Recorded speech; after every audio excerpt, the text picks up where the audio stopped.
greatest effective action you can take is when the mind becomes insignificant for you. I'm talking about the psychological antics of the mind, and something recognized and turned away from it, because you starve it of the oxygen that gives it power. There's a saying that the life, like the person is there, and it's all fine. My attention more and more is not going there. It's not. It's there, but it's not important. And also the daily life of this one in the life who's a wife and has all these different roles to play in a job.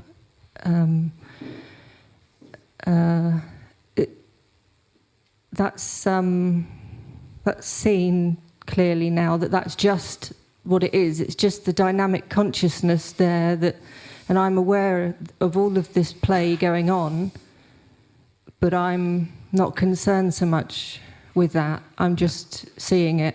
Yeah, this is true. So This is true. This is also a very natural thing, actually, simple also.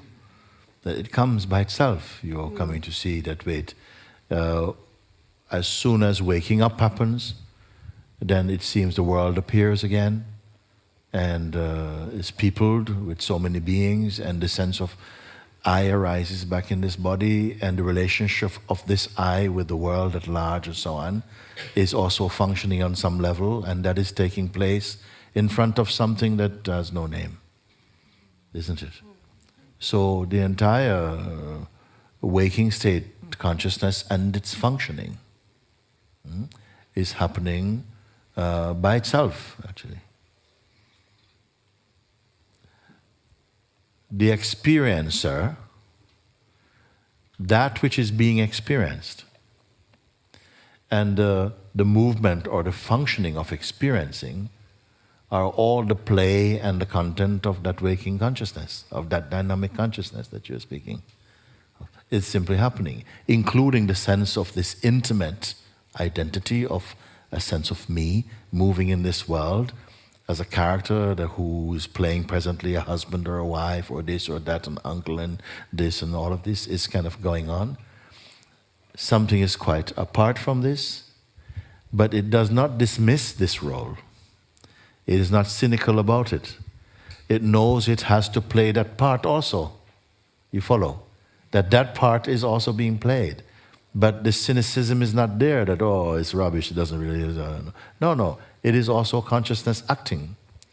But beyond this active consciousness, there's also a space of seeing, where it's as though one is looking out from this vastness and observing the functioning of consciousness, operating inside this form, doing its thing.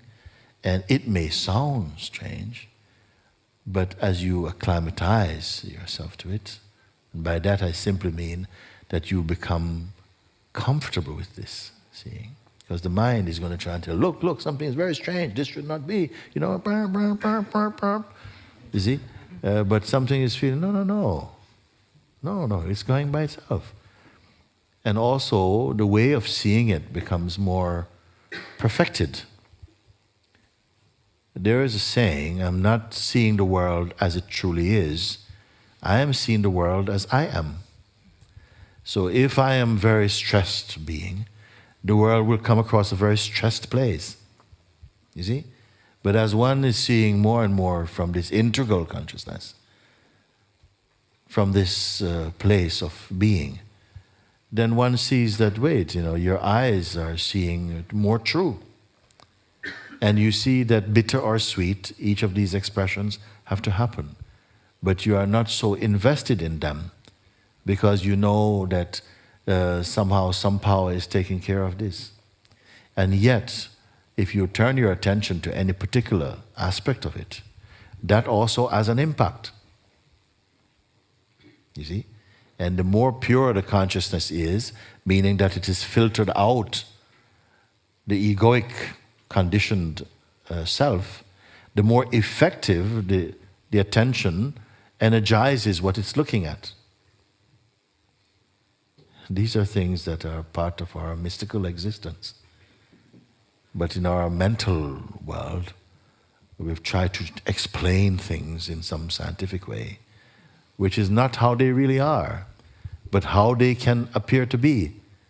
If you are fully invested in your outlook, then you will believe that outlook into existence and experience what you project. There's not one thing in life that has one single inherent meaning. It has the meaning that you project onto it. It becomes what you take it to be. We must understand that. And gradually you're seeing that the consciousness is adapting itself to take on the color or the size and shape of whatever concepts it embraces or it feels inclined to give attention to it. But you're looking now from beyond this field of operation, and you're not invested in trying to change things deeply, seeing that they're going fine by themselves, bitter or sweet, because the bitter has its role to play. And sometimes a much more effective and auspicious role than the sweet thing. You can only bless it. But your place of looking, you have moved beyond more and more from the grip of phenomenality. You're looking out from another place.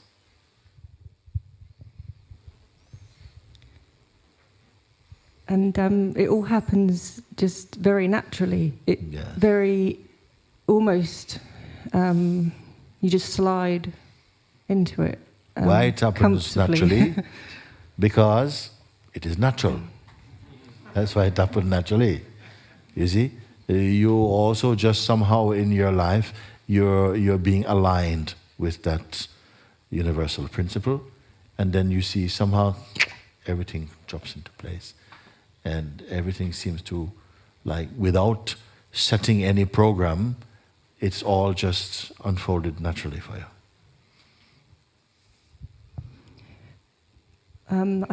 Also, when these insights come, or this insight came, it was like a confirming over and over again that's so.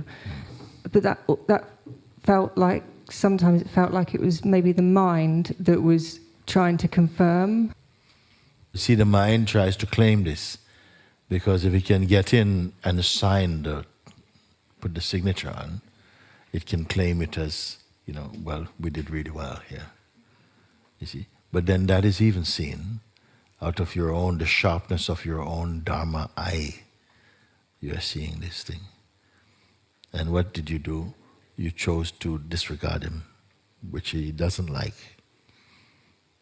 Because the greatest effective action you can take is when the mind becomes insignificant for you. I'm talking about the psychological antics of the mind. And something recognized and turned away from it. Because you starve it of the oxygen that gives it power. You see? Just like that. Let go, relax.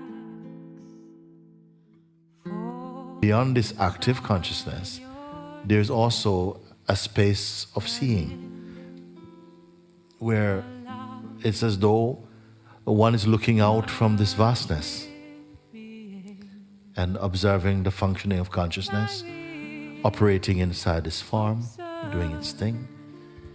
Even silence is heard, presence is witnessed. You have moved beyond more and more from the grip of phenomenality. You're looking out from another place.